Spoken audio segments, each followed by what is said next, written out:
So, your co parent has a new romantic partner, and maybe you're not the biggest fan of that person, and you're wondering, do I get a say about whether or not my kids spend time with this person? In this video, I'm going to go over when you do and when you do not have a say about who your kids spend time with when they're with your co parent, about how to raise your concerns in a way that's effective and respectful, and about who to share your concerns with, so you can take the best possible care of your kids while maintaining the best possible co parenting relationship.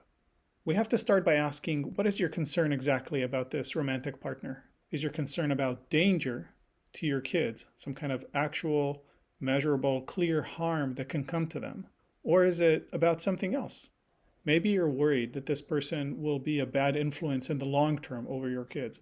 Maybe you're concerned that your kids will become attached to this person and this will somehow take away from their connection with you. Maybe you're just jealous of your co parent for having moved on successfully, or maybe you're not comfortable with the fact that your co parent has a romantic partner.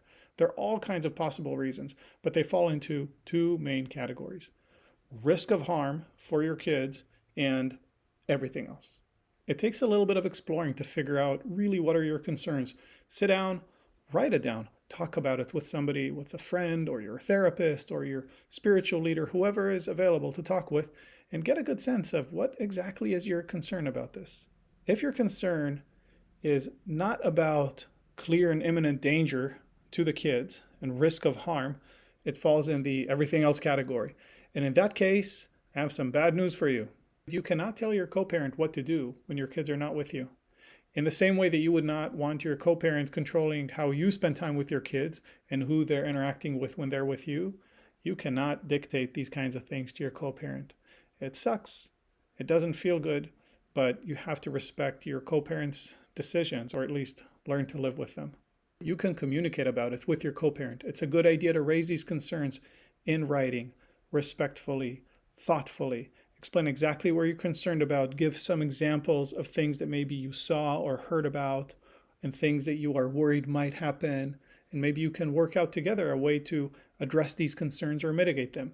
You can communicate about this in writing. If you have a good enough relationship, sit together in some coffee shop and talk about it. But the important thing is to realize your co-parent chose this person, and your co-parent's choice is not likely to change because of things you have to say. And just venting it and making accusations is not going to improve anything. So the goal is to get as concrete and as specific as possible in as respectful a way as possible and make some suggestions. If your concern about this new partner is that this person is too loud or swears a lot around the kids or discourages them from spending appropriate amounts of time on their schoolwork or extracurriculars or things like that, you can bring these things up. It's a good idea to discuss them and maybe suggest some ways to mitigate these concerns. Maybe agree that your co-parent will work to make sure that your kids are always this or never that, or that certain routines are always maintained in both homes. It's part of the ongoing co-parenting conversation, but you cannot force your co-parent to behave in specific ways when the kids are with your co-parent. Just like you would not want your co-parent dictating to you how to do things when the kids are with you. Raise your concerns, hope for the best. If your concern is about danger to the kids, this is a very different story. If you believe that this partner may be a danger to the kids because of the way that the partner behaves or even talks, maybe putting them at risk by driving when intoxicated or by bringing in questionable people into the house in a way that's risky for them or encouraging them to engage in really risky behaviors. If this is the issue, certainly communicate with your co-parent about it. Again, in writing, respectfully, cite specific examples, things you've seen, things you've heard, and the concerns that you have about how these things connect to the kid's safety. Always focus on the kid's safety, not on your feelings. This is not about you. This is about your shared commitment to keeping the kids safe. And try to find a way with your co-parent to mitigate these concerns that you have. Put some guardrails on how they interact with this romantic partner of your co-parent. Maybe you can discuss it in writing and reach an agreement. Again, maybe you can meet someplace and talk. Maybe you can go and sit with a mediator and discuss these concerns. All of these are legitimate. If you remain concerned, if you cannot reach an agreement and you're really worried about your kids' safety, you have legal options. And at that point, it's worth pursuing them if it's about your kids' safety. You can hire a lawyer to help you, or you can go to court and try to file something on your own. There's usually something like a family services unit that will help you kind of guide you in the right direction. But it may end up escalating to some kind of a legal disagreement. But again, if your kid's safety is at stake, what are you going to do? You have to take care of them.